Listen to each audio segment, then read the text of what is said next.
ಆಕಾಶವಾಣಿ ಮಡಿಕೇರಿ. ಶ್ರೋತೃಗಳೇ, ಈಗ ಇದೇ 13ರಂದು ಕೊಡಗಿನಲ್ಲಿ ನಡೆಯಲಿರುವ ರಾಷ್ಟ್ರೀಯ ಲೋಕ ಅದಾಲತ್ ಕುರಿತು ಮಡಿಕೇರಿಯ ಕೊಡಗು ಜಿಲ್ಲಾ ಕಾನೂನು ಸೇವೆಗಳ ಪ್ರಾಧಿಕಾರದ ಹಿರಿಯ ಸಿವಿಲ್ ನ್ಯಾಯಾಧೀಶರು ಹಾಗೂ ಸದಸ್ಯ ಕಾರ್ಯದರ್ಶಿಗಳಾದ ಶುಭಾ ಅವರೊಂದಿಗೆ ಸಂದರ್ಶನ.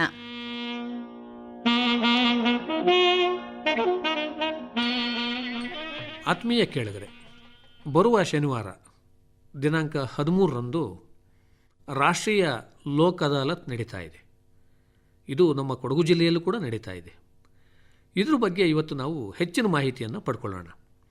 ಈ ಕುರಿತು ನಮಗೆ ಮಾಹಿತಿಯನ್ನು ಮಾಡಿಕೊಡ್ತಾ ಇದ್ದಾರೆ ಮಡಿಕೇರಿಯಲ್ಲಿರುವಂತಹ ಕೊಡಗು ಜಿಲ್ಲಾ ಕಾನೂನು ಸೇವೆಗಳ ಪ್ರಾಧಿಕಾರದ ಹಿರಿಯ ಸಿವಿಲ್ ನ್ಯಾಯಾಧೀಶರು ಹಾಗೂ ಸದಸ್ಯ ಕಾರ್ಯದರ್ಶಿಗಳು ಆದಂಥ ಶುಭಾ ಅವರು. ನಮಸ್ಕಾರ ಶುಭಾ ಅವರೇ. ನಮಸ್ಕಾರ ಸರ್. ತಮಗೆ ಈ ಕಾರ್ಯಕ್ರಮಕ್ಕೆ ಸ್ವಾಗತ. ಧನ್ಯವಾದಗಳು. ಈಗ ಮೊದಲಿಗೆ ಲೋಕ್ ಅದಾಲತ್ ಅಂದ್ರೇನು ಅಂತ ನಮ್ಮ ಕೇಳುಗರಿಗೆ ಸ್ವಲ್ಪ ಸರಳವಾಗಿ ಹೇಳ್ತೀರಾ? ಈ ಲೋಕ್ ಅದಾಲತ್ ಅಥವಾ ಜನತಾ ನ್ಯಾಯಾಲಯ ಇದೊಂದು ಪರ್ಯಾಯ ನ್ಯಾಯ ವ್ಯವಸ್ಥೆಯಾಗಿದ್ದು, ಈ ಜನತಾ ನ್ಯಾಯಾಲಯದ ಮುಖಾಂತರ ನ್ಯಾಯಾಲಯಗಳಲ್ಲಿ ಅಥವಾ ಇತರ ಕಚೇರಿಗಳಲ್ಲಿ ಇತ್ಯರ್ಥಕ್ಕಾಗಿ ಬಾಕಿ ಇರುವಂತಹ ಪ್ರಕರಣಗಳನ್ನು ಮತ್ತು ಮುಖ್ಯವಾಗಿ ವ್ಯಾಜ್ಯಪೂರ್ವ ಪ್ರಕರಣಗಳನ್ನು ರಾಜಿ ಮಾಡಿಸಲಾಗ್ತದೆ. ಅಂದರೆ ಇಬ್ಬರು ಪಕ್ಷಗಾರರಲ್ಲಿ ಒಮ್ಮತ ಬರುವ ಹಾಗೆ ಅವರ ಮನವನ್ನು ಒಲಿಸಿ ರಾಜಿ ಮಾಡಲಾಗ್ತದೆ. ಇದರಲ್ಲಿ ಏನು ಅಂತ ಹೇಳಿದರೆ ವಿನ್ ವಿನ್ ಸಿಚುವೇಶನ್ ಅಂತ ನಾವು ಹೇಳ್ತೀವಿ. ಅಂತ ಹೇಳಿದರೆ ನ್ಯಾಯಾಲಯದ ತೀರ್ಪು ಅಂತ ಹೇಳಿದರೆ ಒಂದು ನ್ಯಾಯಾಧೀಶರು ಆ ತೀರ್ಪನ್ನು ಕೊಡ್ತಾರೆ. ಅದರಲ್ಲಿ ಒಬ್ಬರಿಗೆ ಅದು ಫೇವರ್ ಆಗುತ್ತೆ, ಇನ್ನೊಬ್ಬರಿಗೆ ಅನುಕೂಲ ಆಗದೇ ಇರ್ಬೋದು, ಅವರು ಅಪೀಲ್ ಸಲ್ಲಿಸಬೇಕಾಗತ್ತೆ. ಆದರೆ ಈ ಲೋಕ್ ಅದಾಲತ್ ಅಂತ ಹೇಳಿದರೆ ಆ ಇಬ್ಬರು ಪಕ್ಷಗಾರರನ್ನ ನ್ಯಾಯಾಧೀಶರು ಮಾತನಾಡಿಸ್ತಾರೆ. ಅವರಲ್ಲಿ ಸಾಕಷ್ಟು ವಿಚಾರಗಳನ್ನು ಅವ್ರು ಹೇಳ್ತಾರೆ. ಅನುಕೂಲತೆಗಳು ಏನಿದೆ, ಅನಾನುಕೂಲತೆಗಳು ಏನಿದೆ ಅದನ್ನು ಹೇಳಿ ಅವರಿಗೆ ಕನ್ವಿನ್ಸ್ ಮಾಡಿ ಅವರು ಒಪ್ಪಿದ ನಂತರ ಒಂದು ರಾಜಿಯನ್ನು ಕೈಗೊಳ್ಳಲಾಗುತ್ತೆ. ಆ ನಂತರ ಅವಾರ್ಡನ್ನು ಮಾಡಲಾಗ್ತದೆ. ಅಂದರೆ ಈಗ ನ್ಯಾಯವನ್ನು ಪಡ್ಕೋಬೇಕು ಅಂತ ಬಂದಿರ್ತಾರಲ್ಲ, ಅವರು ವಕೀಲರನ್ನ ಇಟ್ಕೊಳ್ಳೋ ಹಾಗಿಲ್ವಾ? ಇಲ್ಲಿಯೂ ಕೂಡ ವಕೀಲರು ಇರ್ತಾರೆ, ಉಭಯ ಪಕ್ಷಗಾರರಿಗೂ ವಕೀಲರು ಇರ್ತಾರೆ. ಆದರೆ ಸಂಬಂಧಪಟ್ಟ ನ್ಯಾಯಾಲಯಗಳು ಆ ಕೇಸನ್ನು ಲೋಕ್ ಅದಾಲತ್ತಿಗೆ ಅಂತ ಹೇಳಿ ರೆಫರ್ ಮಾಡ್ತಾರೆ. ಆವಾಗ ನಮ್ಮಲ್ಲಿ ಒಂದು ಜುಡಿಷಿಯಲ್ ಕನ್ಸಲೇಟರ್, ಅಡ್ವೊಕೇಟ್ ಕನ್ಸಲೇಟರ್ ಅನ್ನುವಂತಹ ವ್ಯವಸ್ಥೆ ಇದೆ. ಅದರಲ್ಲಿ ಒಬ್ರು ವಕೀಲರು ಕೂಡ ಇರ್ತಾರೆ. ಇಬ್ರು ಕೂತು ನಾವು ಅವರಲ್ಲಿ ಮಾತನಾಡಿದಾಗ ಅವ್ರಿಗೆ ಏನು ಯಾವ ರೀತಿ ಅವ್ರು ರಾಜಿ ಮಾಡ್ಕೊಳ್ಬೋದು ಅಂತ ಹೇಳಿ ಒಂದು ಒಮ್ಮತಕ್ಕೆ ಬರಲಾಗ್ತದೆ. ಆ ರೀತಿ ರಾಜಿಗಳನ್ನು ಮಾಡ್ತೇವೆ. ಆಮೇಲೆ ತಾವೇನು ವಕೀಲರನ್ನ ಕೇಳಿದ್ರಲ್ಲ, ನಮ್ಮಲ್ಲಿ ಉಚಿತ ಕಾನೂನು ನೆರವು ಇದೆ. ಜಿಲ್ಲಾ ಕಾನೂನು ಸೇವಾ ಪ್ರಾಧಿಕಾರದ ವತಿಯಿಂದ ನಾವು ಉಚಿತ ಕಾನೂನು ನೆರವನ್ನು ಕೂಡ ಕೊಡ್ತೇವೆ. ಅದಕ್ಕೆ ಕೆಲವೊಂದು ಲಿಮಿಟೇಷನ್ಸ್ ಎಲ್ಲ ಇದೆ. ಏನು ಅಂತ ಹೇಳಿದ್ರೆ ಅವರ ಇನ್ಕಮ್, ಆನ್ಯುವಲ್ ಇನ್ಕಮ್ ಏನಿದೆ ಅದು 3 ಲ್ಯಾಕ್ಗಿಂತ ಕಡಿಮೆ ಇರಬೇಕು. ಅದೇ ರೀತಿ ಮಹಿಳೆಯರಿಗೆ ನಾವು ಉಚಿತ ಕಾನೂನು ನೆರವನ್ನು ಕೊಡ್ತೇವೆ. ಪರಿಶಿಷ್ಟ ಜಾತಿ ವರ್ಗದವರಿಗೆ ಉಚಿತ ಕಾನೂನು ನೆರವು ಕೊಡ್ತೇವೆ. ಇದೇ ರೀತಿ ಹಲವು ವರ್ಗೀಕರಣಗಳಿವೆ. ಅವರಿಗೆಲ್ಲ ನಾವು ಉಚಿತ ಕಾನೂನು ನೆರವನ್ನು ಕೊಡ್ತೇವೆ. ಮತ್ತೆ ಮಕ್ಕಳಿಗೂ ಕೂಡ ನಾವು ಉಚಿತ ಕಾನೂನು ನೆರವನ್ನು ಕೊಡ್ತೇವೆ. ಅಂದರೆ ಈಗ ಲೋಕ್ ಅದಾಲತ್ಗೆ ಹೋಗಬೇಕು ಅಂತಂದರೆ ಇಬ್ಬರು ಕಕ್ಷಿದಾರರು ಒಪ್ಪಬೇಕಾಗತ್ತಾ? ಹೌದು. ಯಾಕೆಂತ ಹೇಳಿದ್ರೆ ಅಲ್ಲಿ ಒಂದು ಎಲಿಮೆಂಟ್ ಆಫ್ ಸೆಟಲ್ಮೆಂಟ್ ಅನ್ನುವಂಥದ್ದು ಇರಬೇಕಾಗತ್ತೆ. ಒಂದು ರಾಜಿ ಆಗತ್ತೆ, ಈ ಪ್ರಕರಣ ಇವರ ನಡುವೆ ರಾಜಿ ಆಗಬಹುದು ಅನ್ನುವಂಥ ಪ್ರಕರಣಗಳನ್ನು ಮಾತ್ರ ನಾವು ಕಳಿಸ್ಬೇಕಾಗತ್ತೆ. ಅದಲ್ಲದೆ ಘೋರವಾದ ಪ್ರಕರಣಗಳು ಲೋಕ್ ಅದಾಲತ್ನಲ್ಲಿ ರಾಜಿ ಆಗೋದಿಲ್ಲ. ಏನು ಅಂತ ಹೇಳಿದ್ರೆ ಕಾಂಪೌಂಡೇಬಲ್ ಕ್ರಿಮಿನಲ್ ಕೇಸಸ್ ಅಂತ ನಾವು ಹೇಳ್ತೀವಿ. ರಾಜಿ ಆಗತಕ್ಕಂತಹ ಕ್ರಿಮಿನಲ್ ಪ್ರಕರಣಗಳು, ಅಂತಹ ಕೇಸಸ್ ಅನ್ನ ನಾವು ರಾಜಿ ಮುಖಾಂತರ ಲೋಕ್ ಅದಾಲತ್ನಲ್ಲಿ ರಾಜಿಪಡಿಸಬಹುದಾಗಿದೆ. ಅಂದರೆ ಮುಖ್ಯವಾಗಿ ಇದು ಸಿವಿಲ್ ಪ್ರಕರಣಗಳಿಗೆ ಹೆಚ್ಚು ಅನ್ವಯಿಸುತ್ತೆ? ಇಲ್ಲ, ಸಿವಿಲ್ ಪ್ರಕರಣಗಳಿಗೂ ಅನ್ವಯಿಸುತ್ತೆ. ಅದೇ ರೀತಿ ಚೆಕ್ ಬೌನ್ಸ್ ಪ್ರಕರಣಗಳು ಅದು ಕ್ರಿಮಿನಲ್ ಪ್ರಕರಣ ಆಗಿರುತ್ತೆ. ಅದೇ ರೀತಿ ಕ್ರಿಮಿನಲ್ ಕಾಂಪೌಂಡೇಬಲ್ ಕೇಸಸ್ ಅಂತ ಹೇಳಿದ್ರೆ ಯಾವುದೋ ಒಂದು ಒತ್ತಡದಲ್ಲಿ, ಯಾವುದೋ ಒಂದು ಸಣ್ಣ ಪುಟ್ಟ ಸಿವಿಲ್ ವ್ಯಾಜ್ಯದ ಸಮಯದಲ್ಲಿ ಒಂದು ಮಾತುಕತೆಗಳಾಗ್ತದೆ, ಕೈ ಮಿಲಾಯಿಸುವಂತಹ ಸ್ಟೇಜ್ಗೆ ಹೋಗಿರ್ತದೆ. ಆದರೆ ಅವರಲ್ಲಿ ಯಾವುದೇ ರೀತಿಯ ಒಂದು ದ್ವೇಷ ಭಾವನೆ ಇರೋದಿಲ್ಲ. ಸಡನ್ ಪ್ರೊವೊಕೇಶನ್ ಅಂತೀವಿ ನಾವು. ಅಂತಹ ಸಂದರ್ಭಗಳಲ್ಲಿ ಒಂದು ಸಣ್ಣ ಪುಟ್ಟ ಗಲಾಟೆಗಳು ಕುಟುಂಬದವರ ನಡುವೆ ನಡೆದಿರುತ್ತದೆ. ಆವಾಗ ಯಾರು ಒಂದು ದೂರನ್ನು ಕೊಟ್ಟಿರ್ತಾರೆ, ಕಂಪ್ಲೇನೆಂಟ್ ಅಂತ ನಾವೇನು ಹೇಳ್ತೀವಿ, ಅವರು ನಾನು ರಾಜಿ ಮಾಡ್ಕೊಳ್ತೀನಿ ಅಂತ ಹೇಳಿದಂತಹ ಪಕ್ಷದಲ್ಲಿ ಆ ಕೇಸನ್ನು ಕೂಡ ನಾವು ರಾಜಿ ಮಾಡಬಹುದಾಗಿದೆ. ಅಂದರೆ ಮುಖ್ಯವಾಗಿ ಈ ಲೋಕ್ ಅದಾಲತ್ಗಳು ವರ್ಷಕ್ಕೆ ಎಷ್ಟು ಸಾರಿ ನಡೀತವೆ ಅಂತೀರಿ? ಇದು ನ್ಯಾಷನಲ್ ಲೀಗಲ್ ಸರ್ವಿಸಸ್ ಅಥಾರಿಟಿ ಮತ್ತು Karnataka state legal services authority ಅವರ ನಿರ್ದೇಶನದ ಮೇರೆಗೆ ವರ್ಷಕ್ಕೆ 4 ಬಾರಿ ನ್ಯಾಷನಲ್ ಲೋಕ್ ಅದಾಲತ್ ಅನ್ನ ಆಯೋಜನೆ ಮಾಡಲಾಗ್ತಾ ಇದೆ. ಅಂದರೆ ಈಗ ನ್ಯಾಯಾಲಯಗಳಲ್ಲಿ ಸಾಕಷ್ಟು ಪ್ರಕರಣಗಳು ಒಂದು ರೀತಿ ತೀರ್ಮಾನ ಆಗದಲ್ಲೇ ಸಾಕಷ್ಟು ಜಾಸ್ತಿ ಆಗಿದೆ. ಹೌದು. ನ್ಯಾಯಾಲಯಗಳಲ್ಲಿ ಈಗ ಒಂದು 26 ಲಕ್ಷಕ್ಕೂ ಹೆಚ್ಚು ಪ್ರಕರಣಗಳು ಕರ್ನಾಟಕ ರಾಜ್ಯದಲ್ಲಿಯೇ ಇದೆ. ಇದನ್ನ ಎಲ್ಲವನ್ನ ನಾವು ತೀರ್ಪೇ ಬೇಕು ಅಂತ ಹೇಳಿ ಪರಿಗಣಿಸುವುದಾದ್ರೆ ಅದಕ್ಕೆ ಕೆಲವೊಂದು ಪ್ರೊಸೀಜರಲ್ ಆಸ್ಪೆಕ್ಟ್ಸ್ ಇದೆ. ನ್ಯಾಯಾಲಯ ಅಂತ ಹೇಳಿದ್ರೆ ಒಂದು ಪ್ರೊಸೀಜರ್ ಪ್ರಕಾರನೇ ನಡಿಬೇಕಾಗುತ್ತೆ. ಆ ರೀತಿ ಎಲ್ಲ ಪ್ರೊಸೀಜರ್ಗಳನ್ನ ಅದನ್ನು ನಿರ್ವಹಿಸಿ ಆ ಪ್ರಕರಣವನ್ನು ಒಂದು ತೀರ್ಪಿನ ಸ್ಟೇಜ್ಗೆ ತರುವಾಗ ಹಲವಾರು ಬಾರಿ ಏನಾಗಿರುತ್ತೆ ಅಂತ ಹೇಳಿದ್ರೆ ಪಕ್ಷಗಾರರು ಯಾರು ಕೇಸ್ ಹಾಕಿರ್ತಾರೋ ಆ ಪಕ್ಷಗಾರರು ಮೃತಪಟ್ಟಿರ್ತಾರೆ. ಹಾಗಾಗಿ ಆ ಫ್ರೂಟ್ಸ್ ಆಫ್ ದ ಡಿಕ್ರಿ ಅಂತ ನಾವೇನ್ ಹೇಳ್ತೀವಿ, ಆ ತೀರ್ಪಿನ ಒಂದು ಫ್ರೂಟ್ಸ್ ಏನ್ ಹೇಳ್ತೀವಿ, ಫಲ ಅವರಿಗೆ ಸಿಕ್ಲಿಕ್ಕೆ ಸಾಧ್ಯ ಆಗೋದಿಲ್ಲ. ಹಾಗಾಗಿ ಇದು ಸಾಕಷ್ಟು ಸಮಯವನ್ನ ಹಿಡಿತಾ ಇದೆ. ಈ ಸಮಯ ಉಳಿತಾಯ ಯಾವುದ್ರಲ್ಲಿ ಆಗುತ್ತೆ ಅಂತ ಹೇಳಿದ್ರೆ ನಮ್ಮ ಲೋಕ್ ಅದಾಲತ್ ಮುಖಾಂತರ ರಾಜಿ ಮಾಡಿದಾಗ ಖಂಡಿತ ನಾವು ಸಾಕಷ್ಟು ಸಮಯ, ಹಣ ಎಲ್ಲವನ್ನ ಉಳಿತಾಯ ಮಾಡಬಹುದು. ಈಗ ಕೆಲವೊಂದು ವಿಷಯಗಳನ್ನು ತಾವು ತಿಳಿಸ್ಕೊಟ್ರಿ, ಎಂತಹ ಪ್ರಕರಣಗಳನ್ನು ತೀರ್ಮಾನ ಮಾಡಬಹುದು ಇದರಲ್ಲಿ ಅಂತ. ಅವುಗಳನ್ನು ಕೆಲವೊಂದು ಉದಾಹರಣೆಗಳನ್ನು ಕೊಡ್ಬೋದಾ, ಎಂತಹ ಪ್ರಕರಣಗಳು ಅಂತ? ಪ್ರಕರಣಗಳು ಅಂತ ಹೇಳಿದ್ರೆ ಸಿವಿಲ್ ಪ್ರಕರಣಗಳು ಅಂತ ಹೇಳಿದ್ರೆ ಪಾಲುವ್ಯಾಜ್ಯ, ಒಂದು ಅಣ್ಣ ತಮ್ಮಂದಿರ ನಡುವೆ ಇರುವಂತಹ ಆಸ್ತಿಗಾಗಿ ಪಾಲುವ್ಯಾಜ್ಯ ಪ್ರಕರಣಗಳು. ಅದನ್ನ ನಾನು ಎಸ್ಪೆಷಲಿ ಯಾಕೆ ಲೋಕ್ ಅದಾಲತ್ನಲ್ಲಿ ಮಾಡಿ ಅಂತ ಹೇಳಿ ವಿನಂತಿಸಿಕೊಳ್ತೇನೆ ಅಂತ ಹೇಳಿದ್ರೆ, ತಮಗೆ ಎಲ್ಲರಿಗೂ ತಿಳಿದೇ ಇದೆ, ಒಂದು ಸಂಬಂಧವನ್ನ ನಾವು ಉಳಿಸ್ಕೊಳ್ಬೇಕೇ ಹೊರತು, ಯಾಕೆಂದ್ರೆ ಒಂದು ಆಸ್ತಿ ಒಬ್ರಿಗೆ ಹೆಚ್ಚಾಗ್ಬೋದು, ಕಡಿಮೆ ಆಗ್ಬೋದು. ಆಸ್ತಿ ಅನ್ನೋದನ್ನ ನಾವು ಸಂಪಾದಿಸಬಹುದು. ಜೊತೆಗೆ ಮಹಿಳೆಯರಿಗೂ ಈಗ ಆಸ್ತಿ ಪಾಲ್ ಬಂದಿದೆ. ಹೌದು, ಸಮಾನ ಆಸ್ತಿ ಪಾಲ್ ಬಂದಿದೆ. ಹಾಗಾಗಿ ಇದನ್ನ ನಾನು ತಮ್ಗೆ ಹೇಳಲೇಬೇಕು. ಸಾಕಷ್ಟು ಪ್ರಕರಣಗಳು ಏನಾಗ್ತಾ ಇದೆ ಅಂತ ಹೇಳಿದ್ರೆ, ಮಹಿಳೆಯರಿಗೆ ಈ ಸಮಪಾಲು ಏನ್ ಬಂದಿದೆ, ಅದಾದ ನಂತರ ಸಾಕಷ್ಟು ಪ್ರಕರಣಗಳಲ್ಲಿ ಈ ಹಿಂದೆ ಒಂದು ಕೌಟುಂಬಿಕ ವ್ಯವಸ್ಥೆಯಲ್ಲಿ ಪಾಲಾಗಿದ್ರು, ಬಾಯಿ ಮಾತಿನ ಮುಖಾಂತರ ಪಾಲಾಗಿದ್ರು ಕೂಡ ಪುನಃ ದಾವೆಗಳನ್ನ ಸಲ್ಲಿಸ್ತಾ ಬರ್ತಾ ಇರುವುದನ್ನ ನಾವು ಕಾಣ್ತಾ ಇದ್ದೇವೆ. ಇದರಿಂದ ಏನಾಗ್ತಾ ಇದೆ ಅಂತ ಹೇಳಿದ್ರೆ, ಖಂಡಿತ ಪಾಲು ಬೇಕು ಹೆಣ್ಣು ಮಕ್ಕಳಿಗೆ. ಯಾಕಂದ್ರೆ ನಮ್ಮ ಸರ್ವೋಚ್ಚ ನ್ಯಾಯಾಲಯ ಹೇಳಿರುವಂತದ್ದು ಪಾಲು ಅವರಿಗೆ ಕೊಡ್ಲೇಬೇಕು. ಯಾಕಂದ್ರೆ ಈಕ್ವಲ್ ಪಾರ್ಟಿಷನ್ಗೆ ರೈಟ್ಸ್ ಅವರಿಗೆ ಇದೆ, ಹಕ್ಕಿದೆ. ಆದ್ರೆ ಒಂದು ಅಂತ ಹೇಳಿದ್ರೆ ಅದೇ ರೀತಿ ಸಂಬಂಧಗಳನ್ನು ಕೂಡ ಉಳಿಸಬೇಕು. ಆ ಸಂಬಂಧಗಳನ್ನ ಉಳಿಸುವ ನಿಟ್ಟಿನಲ್ಲಿ ನಮ್ಮ ಲೋಕ್ ಅದಾಲತ್ಗಳು ಬಹಳ ಒಂದು ಉತ್ತಮ ಕಾರ್ಯವನ್ನ ಮಾಡ್ತಾ ಇದೆ ಅಂತ ನಾವು ಇಲ್ಲಿ ಹೇಳಲಿಕ್ಕೆ ಬಯಸ್ತೇನೆ. ಯಾಕೆಂತ ಹೇಳಿದ್ರೆ ಈ ಪ್ರಕರಣಗಳಲ್ಲಿ ಅಂದ್ರೆ ನ್ಯಾಯಾಲಯದಲ್ಲಿ ತೀರ್ಪಾದಂತಹ ಸಂದರ್ಭಗಳಲ್ಲಿ ಏನಾಗುತ್ತೆ, ಒಂದು ಪ್ರಾಪರ್ಟಿಯನ್ನ ಮಿಡ್ಸ್ ಅಂಡ್ ಬೌಂಡ್ಸ್ ಅಂತ ಹೇಳಿ ಡಿವೈಡ್ ಮಾಡಿದಾಗ ಬಹುಶಃ ಈಗ ಅದನ್ನ ಸಮಾನವಾಗಿ ಒಂದು ಪಾರ್ಟಿಷನ್ ಅಂತ ಮಾಡಿದಾಗ ಕೆಲವೊಂದು ಆಸ್ತಿಗಳು ಈಗ ಅವರಿಗೆ ಒಂದು ಅನುಕೂಲವಾಗಿರುವಂತಹ ಜಾಗದಲ್ಲಿ ಕೆಲವರು ಅಲ್ಲೇ ವಾಸ ಮಾಡ್ತಾ ಇರ್ಬೋದು, ಅವರಿಗೆ ಅಲ್ಲೇ ಸಿಕ್ಕಿದ್ರೆ ಚೆನ್ನಾಗಿರ್ತಿತ್ತು ಅನ್ನುವಂತಹ ಭಾವನೆ ಇರ್ತದೆ. ಅಥವಾ ಇನ್ನು ಕೆಲವರು ಬೆಂಗಳೂರಲ್ಲೋ ಅಥವಾ ಬೇರೆ ಬೇರೆ ಪಟ್ಟಣಗಳಲ್ಲಿ ಸೆಟ್ಲ್ ಆಗಿರ್ಬೋದು. ಆ ಆಸ್ತಿಯನ್ನು ಅವರು ನಾನು ಸೇಲ್ ಮಾಡಿ ಹೋಗ್ತೀನಿ ಅನ್ನುವಂತಹ ಒಂದು ಆಲೋಚನೆಗಳು ಇರ್ಬೋದು.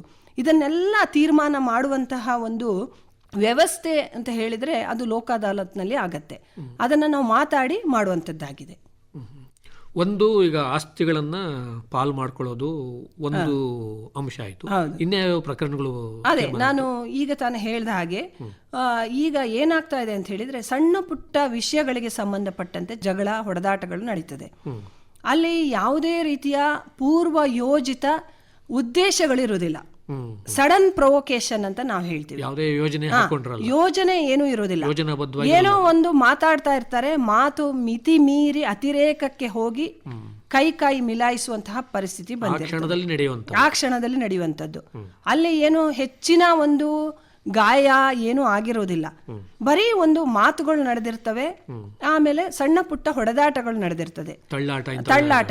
ಅವುಗಳಲ್ಲಿ ಅಂತಹ ಪ್ರಕರಣಗಳು ಕ್ರಿಮಿನಲ್ ಪ್ರಕರಣ ಅಂತ ಹೇಳಿ ದಾಖಲಾಗಿದ್ರೂ ಕೂಡ ಅವನ್ನ ಒಪ್ಪಿತದ ಮೇರೆಗೆ ಅಂತ ಹೇಳಿದ್ರೆ, ಕಂಪ್ಲೇಂಟ್ ದೂರುದಾರ ಏನಾದ್ರೂ ಒಪ್ಪಿದ್ರೆ ಖಂಡಿತ ಆ ಪ್ರಕರಣಗಳನ್ನು ಕೂಡ, ಅದು ಕ್ರಿಮಿನಲ್ ಪ್ರಕರಣವಾದ್ರೂ ಸಹ ಅದನ್ನ ರಾಜಿ ಮಾಡಬಹುದಾಗಿದೆ.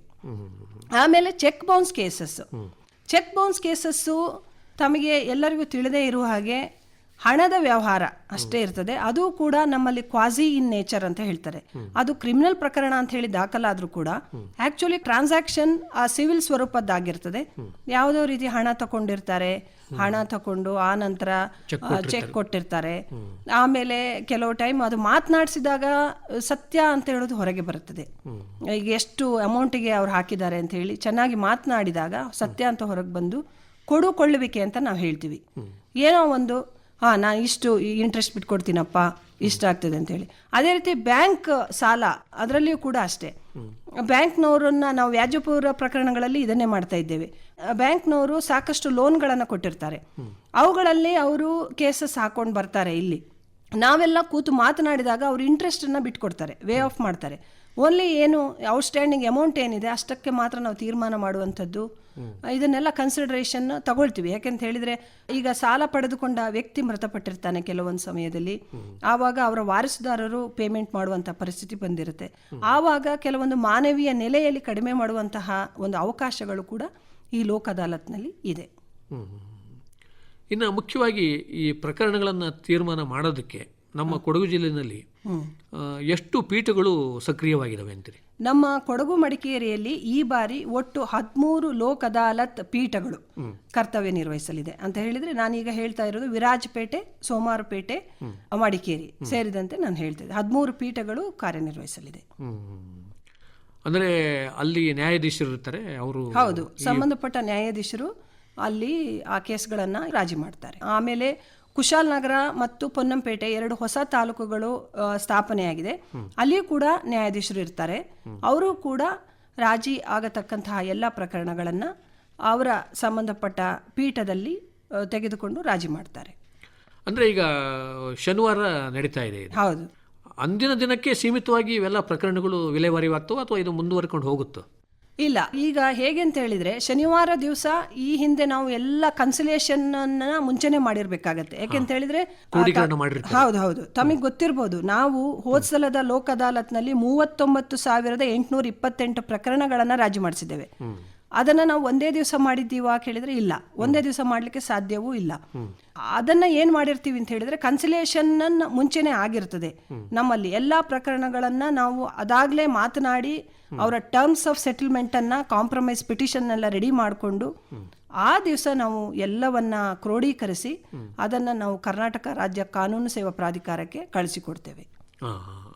ಅದು ಅವತ್ತಿನ ದಿನ ಆ ಕೆಲಸ ಮುಖ್ಯವಾಗಿ ಅಂತವೆಲ್ಲ ಪ್ರಕರಣಗಳು ಮೊದಲೇ ತೀರ್ಮಾನ ಆಗಿರುತ್ತೆ. ಕೆಲವೊಂದು ಪ್ರಕರಣಗಳು ತೀರ್ಮಾನ ಆಗಿರುತ್ತೆ, ಆದ್ರೆ ಅಕ್ಸೆಪ್ಟೆನ್ಸ್ ಅಂತ ಹೇಳಿ ಇರ್ತದಲ್ಲ, ಇಬ್ರು ಪರಸ್ಪರ ಒಪ್ಪಿಗೆ ಕೊಡ್ಬೇಕಾಗತ್ತೆ. ಹೌದು, ಅದೊಂದು ಬಾಕಿ ಇರುತ್ತೆ. ಆಮೇಲೆ ಇನ್ನೊಂದು ಅಂತ ಹೇಳಿದ್ರೆ ಕೌಟುಂಬಿಕ ಪ್ರಕರಣಗಳಲ್ಲಿ ನಾನು ಅದನ್ನು ಹೆಚ್ಚು ಒತ್ತು ಕೊಡ್ತೇನೆ. ಯಾಕೆಂತ ಹೇಳಿದ್ರೆ ರಿಯೂನಿಯನ್ ಅನ್ನುವಂಥದ್ದನ್ನ ನಾವು ಹೆಚ್ಚು ಮಾಡ್ತಾ ಇದ್ದೇವೆ ಈಗ ಲೋಕ್ ಅದಾಲತ್ಗಳಲ್ಲಿ. ಗಂಡ ಹೆಂಡಿಂದಿರ ಒಂದು ಡಿಸ್ಪ್ಯೂಟ್ ಕೋರ್ಟ್ಗೆ ಬಂದಾಗ, ಹೌದು, ಅಲ್ಲಿ ತಮಗೆ ಗೊತ್ತಿರ್ಬೋದು, ಗಂಡ ಹೆಂಡತಿ ಇಬ್ರು ಅವರಲ್ಲಿ ಏನಾದ್ರೂ ಒಂದು ಡಿಸ್ಪ್ಯೂಟ್ ಬಂತು ಅಂತ ಹೇಳಿದ್ರೆ ಅದರ ಹಿಂದೆ 2 ಕುಟುಂಬಗಳಿರ್ತದೆ, ಅವರ ಮಕ್ಕಳು ಅವರನ್ನು ಅವಲಂಬಿತರಾಗಿರ್ತಾರೆ.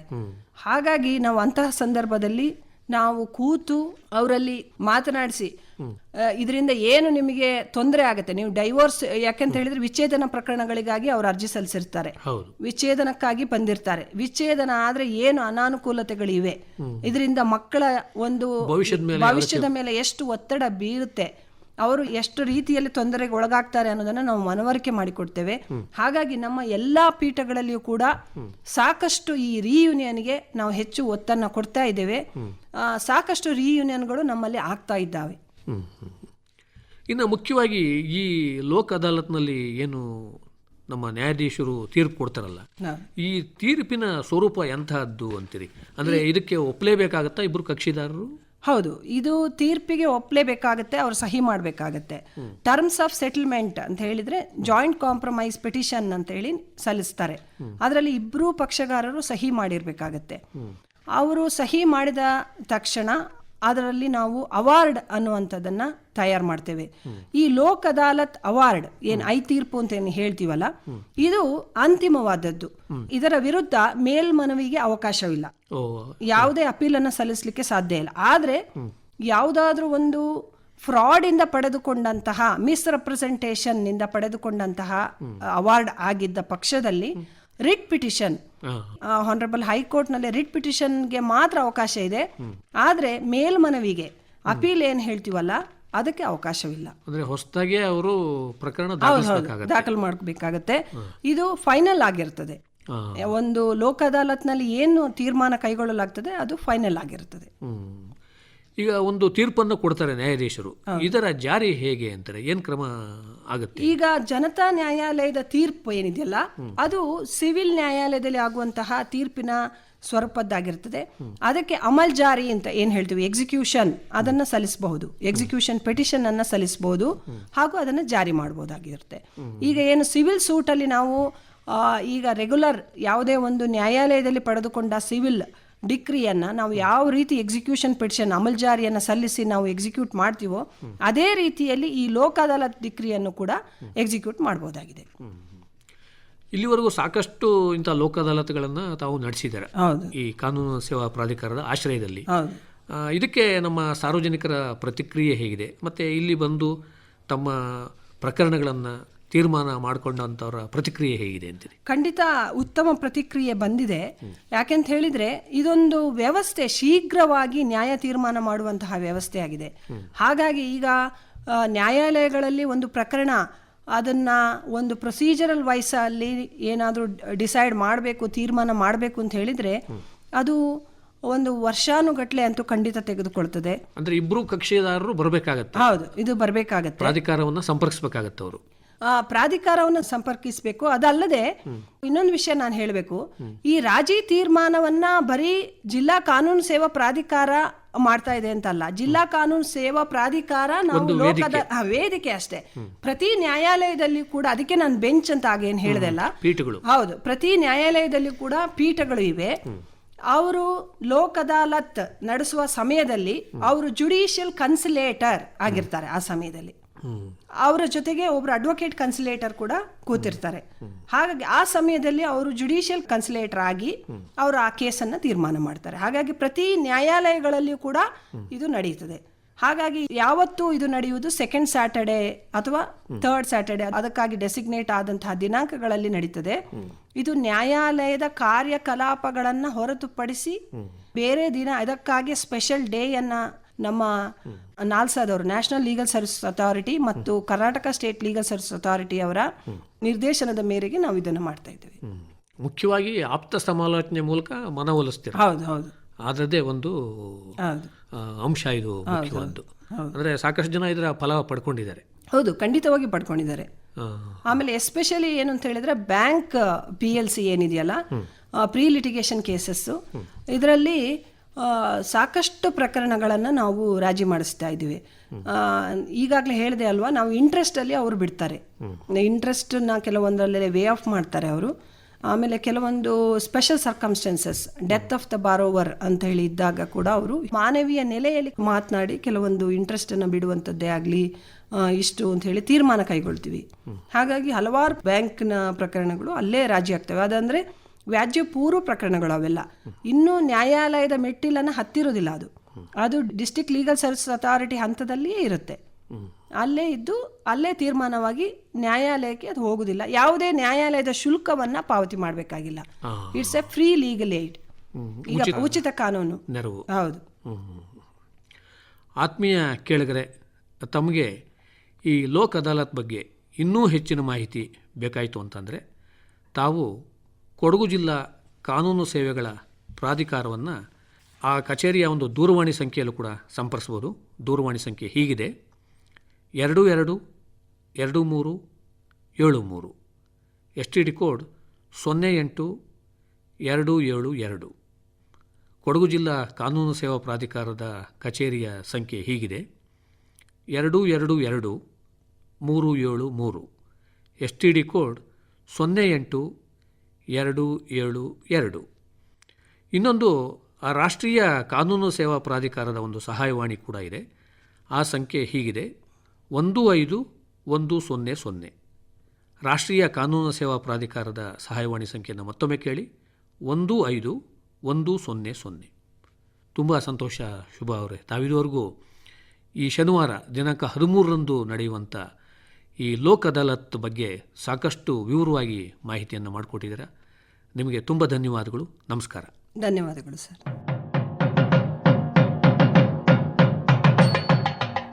ಶ್ರೋತೃಗಳೇ, ಇದುವರೆಗೆ ಇದೇ 13ರಂದು ಕೊಡಗಿನಲ್ಲಿ ನಡೆಯಲಿರುವ ರಾಷ್ಟ್ರೀಯ ಲೋಕ ಅದಾಲತ್ ಕುರಿತು ಮಡಿಕೇರಿಯ ಕೊಡಗು ಜಿಲ್ಲಾ ಕಾನೂನು ಸೇವೆಗಳ ಪ್ರಾಧಿಕಾರದ ಹಿರಿಯ ಸಿವಿಲ್ ನ್ಯಾಯಾಧೀಶರು ಹಾಗೂ ಸದಸ್ಯ ಕಾರ್ಯದರ್ಶಿಗಳಾದ ಶುಭಾ ಅವರೊಂದಿಗೆ ನಡೆಸಿದ ಸಂದರ್ಶನವನ್ನು ಕೇಳಿದಿರಿ. ಇವರನ್ನು ಸಂದರ್ಶಿಸಿದವರು ಪಿಎಂ ಜಗದೀಶ್. ಈ ಕಾರ್ಯಕ್ರಮ ಆಕಾಶವಾಣಿ ಮಡಿಕೇರಿ ಕೇಂದ್ರದಿಂದ ಪ್ರಸಾರವಾಯಿತು.